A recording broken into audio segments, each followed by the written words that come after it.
नमस्कार, स्वागत है नारद मुनि के खास सेगमेंट सवाल तो पूछेंगे में। सवाल तो पूछेंगे में आज हमारे सवालों के जवाब देने के लिए मौजूद हैं हमारे साथ भोपाल के पहले पुलिस कमिश्नर मकरंद देउस्कर साहब।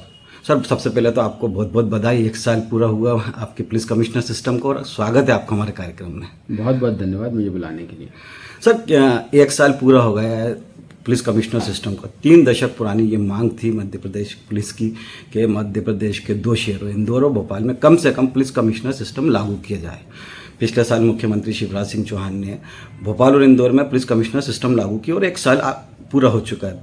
किस नज़रिए से देखते हैं पहले के सिस्टम को और अब के सिस्टम को? देखिए, दोनों सिस्टम्स अपने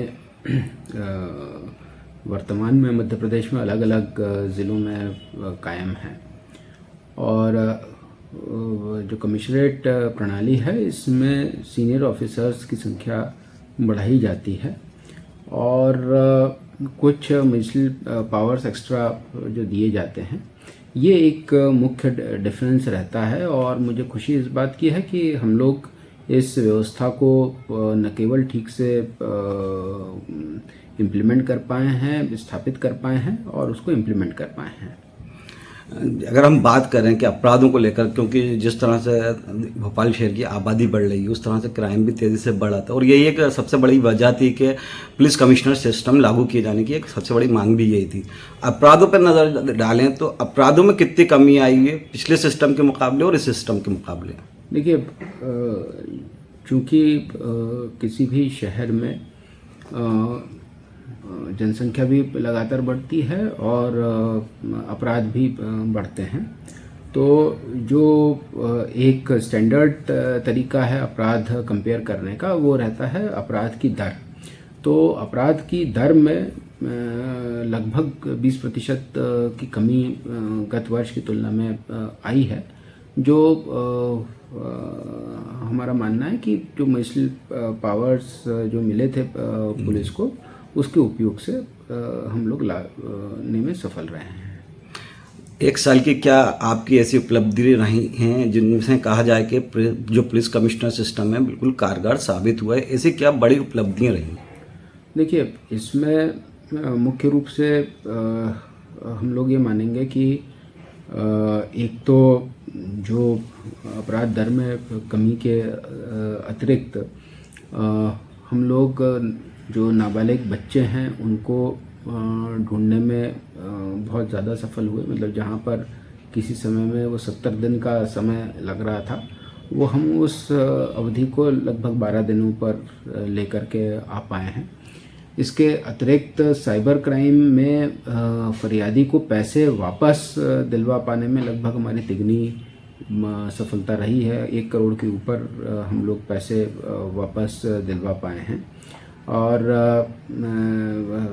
ख़ास जो विशेष रूप से मैं इस चीज़ को भी रेखांकित करना चाहूँगा कि जो आतंक अपराधी हैं वो उनके द्वारा अपराध करने की दर में लगभग 50% की कमी आई है और नए जो आतंक अपराधी बनने की दर जो है, जो नए गुंडे पनपने की दर है, उसमें भी लगभग 50% की से ज़्यादा की कमी आई है। इस सिस्टम को लेकर जो एक बात कही जाती है कि पुलिस कमिश्नर सिस्टम तो लागू कर दिया गया इंदौर भोपाल में, लेकिन जो पावर की बात की जाती है कि जिस तरह से पूरे अगर दूसरे प्रदेशों की बात कर रहे हैं, मुंबई की, महाराष्ट्र की बात कर रहे हैं, बेंगलोर की बात कर रहे हैं, तो वहाँ पर जो पुलिस कमिश्नर सिस्टम है उस कमिश्नर सिस्टम से पूरा अलग है। यहाँ पर जो कमिश्नर्स को पावर दिए गए हैं, कमिश्नरेट में जो पावर दिए गए हैं वो ज़्यादा पावर नहीं है। 107-16 की कार्रवाई या 110 की कार्रवाई के अलावा जो फुल फ्लैश कमिश्नर सिस्टम था वो लागू नहीं हो पाया है।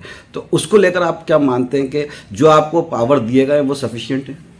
देखिए, कानून व्यवस्था बनाने के लिए जैसा कि अभी हम लोगों ने साबित किया कि 107-16, 110 की और मध्य प्रदेश राज्य सुरक्षा कानून के तहत जो अधिकार दिए गए हैं वो पर्याप्त रहे हैं। और मैं इस बिंदु को भी आपको बताना चाहूँगा कि हर प्रदेश की पुलिस जो है वहाँ की परिस्थितियों के अनुसार इवॉल्व होती है और इसलिए किसी भी 2 प्रदेश की व्यवस्था को कंपेयर करना उचित नहीं होगा। हर प्रदेश की अपनी विशेषताएं रहती है और उन विशेषताओं के अनुसार ही पुलिस बल जो है डेवलप होता है। लेकिन इस तरह से माना जाता है कि जैसे कई आपके नीचे के अधिकारी या आपके कलीग्स हैं, उनका ये मानना है कि हमें कमिश्नर सिस्टम तो लागू कर दिया गया लेकिन उस तरह के पावर नहीं दिए गए, तो हम किस तरह से इसको कामयाब कर सकें? देखिए, जो भी उन्होंने कहा होगा, मैं अपने व्यक्तिगत अनुभव से मैं बता सकता हूँ, जो संभव तो उनके पास नहीं होगा, वो यह है कि कानून व्यवस्था बनाए रखने के लिए जो 107-16, 110 के जो अधिकार हैं वो पर्याप्त है। उसके अलावा जो है, जो लाइसेंसिंग वाली जो अधिकार रहते हैं, वो उनका कानून व्यवस्था से कोई सीधा जुड़ाव फिलहाल मध्य प्रदेश में नहीं है या भोपाल में नहीं है। सबसे बड़ी चुनौती आप किसे मानते हैं अभी कमिश्नर सिस्टम में या पुलिसिंग को लेकर? देखिए, सबसे बड़ी चुनौती हमारे लिए सिर्फ और सिर्फ साइबर क्राइम है जी, और ये दिन दुगना बढ़ता जा रहा है और वो हमारे लिए और उसके तरीके बदलते जा रहे हैं, उसको वॉल्यूम बढ़ता जा रहा है। इसको देखते हुए मतलब मैं मानूंगा कि वो न केवल भोपाल पुलिस के लिए बल्कि पूरे देश की पुलिस के लिए एक सबसे बड़ी चुनौती है। फिजिकली क्राइम की बात करें, साइबर क्राइम तो एक जाहिर सी बात है कि चुनौती रही है, हमेशा से रही है, क्योंकि जैसे जैसे क्राइम का ट्रेंड चेंज हो रहा है, पॉपुलेशन बढ़ रही है और सिनेरियो चेंज हो रहा है। अब फिजिकली क्राइम ज़्यादा देखने को नहीं मिलता, जैसे एक दौर था कि डकैती लूट की घटनाएं होती थी लगातार, उनकी जगह पे अब साइबर क्राइम ने ले लिया है। तो उसको किस तरह से निपट रहे हैं आप? देखिए, साइबर क्राइम को निपटने के का जो तरीका है वो ट्रेडिशनल अपराधों के तुलना में अलग रहता है। ट्रेडिशनल अपराधों की प्रिवेंटिव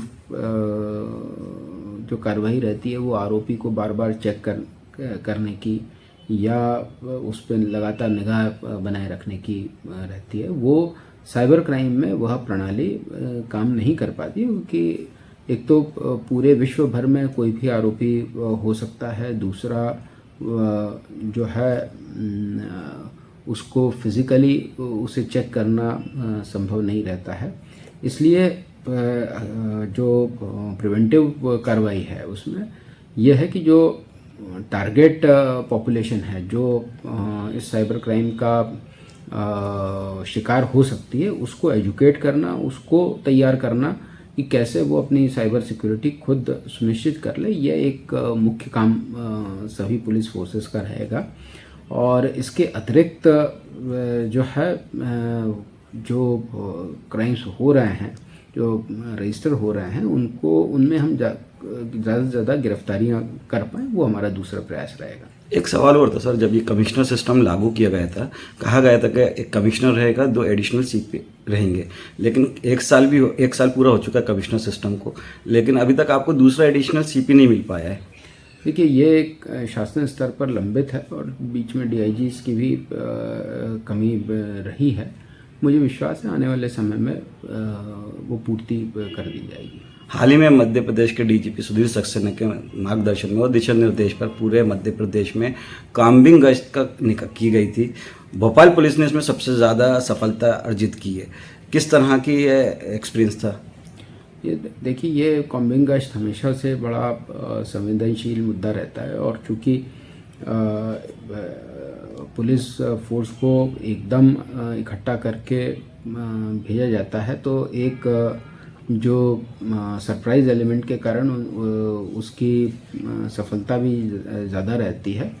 मुझे खुशी इस बात की है कि भोपाल पुलिस की तैयारियां भरपूर रही, जिसके कारण अच्छे नतीजे हर बार हमको मिल पाए हैं। एक आखिरी सवाल सर, एक आखिरी सवाल आपसे यही है कि जो पुलिस कमिश्नर सिस्टम के अगेंस्ट हैं या जो नहीं चाहते थे कि शुरू से कि नहीं मध्य प्रदेश में पुलिस कमिश्नर सिस्टम लागू किया जाए, वो लगातार इस बात को लेकर खामियां ढूंढते रहते हैं।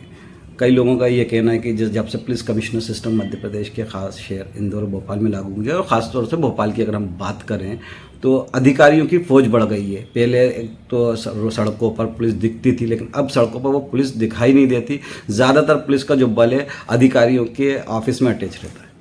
ये देखिए, पहली चीज़ तो यह है कि पुलिस बल, चूँकि हमको लगभग 500 ट्रेंड आरक्षक मिले थे, तो वो तो डेफिनेटली पुलिस की जो विजिबिलिटी है सड़कों पर, ट्रैफिक में, क्योंकि अधिकतर उनमें भेजे गए थे, तो पुलिस की विजिबिलिटी तो डेफिनेटली बढ़ी है।